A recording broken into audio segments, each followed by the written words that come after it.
एक दिन घर आते समय मैंने एक खंभे पर हाथ से लिखी एक सूचना को लगा हुआ देखा। उत्सुकतावश मैं पास गया और वह सूचना पढ़ने लगा।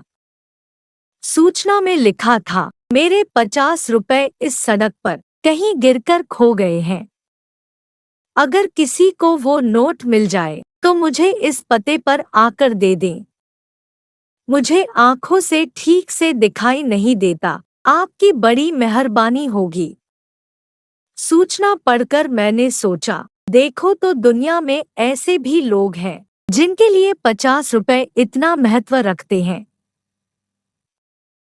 खोजते हुए मैं सूचना पर लिखे पते तक पहुंचा तो टूटी झोंपड़ी के बाहर एक कमजोर सी बुढ़िया को बैठे देखा। मेरे कदमों की आवाज सुनकर उस अशक बुढ़िया ने पूछा, कौन है? मैंने कहा, अम्मा, मैं आपको वो 50 रुपए देने आया हूँ जो आपके सड़क पर गिर गए थे। बुढ़िया ये सुनकर रोने लगी और बोली, बेटा, करीब 30 से 40 लोग तुम्हारे पहले भी आ चुके हैं और मुझे 50 रुपए देकर बोलते हैं कि ये आपके सड़क पर गिरे 50 रुपए हैं। पर मैंने कोई सूचना नहीं लिखी, न खंबे पर चिपकाया।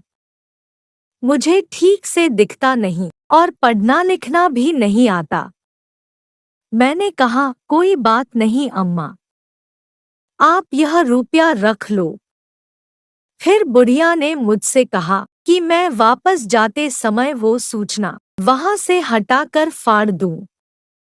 वहां से लौटते समय मेरे मन में कई विचार चल रहे थे, जैसे कि आखिर वो सूचना किसने लिखकर लगाई होगी। बुढ़िया ने और लोगों से भी सभी सूचना फाड़ने को कहा होगा, लेकिन किसी ने भी उसे हाथ नहीं लगाया। मैंने मन ही मन उस भले आदमी का धन्यवाद किया जिसने वो सूचना लिखकर वहां खंभे पर लगाई होगी।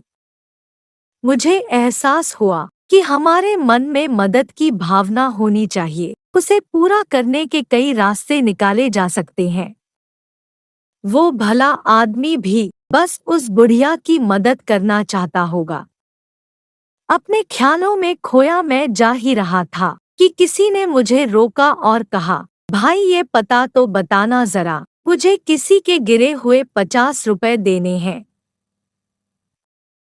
कहानी से यही शिक्षा मिलती है कि दूसरों की मदद करने पर जो सुकून मिलता है वो मजा अपने मन की इच्छा पूरी होने में भी नहीं, क्योंकि खुद की तो एक इच्छा जैसे ही पूरी होती है उसकी जगह नई इच्छाएं ले लेती है और पहले वाली खुशी हमेशा बनी नहीं रह पाती।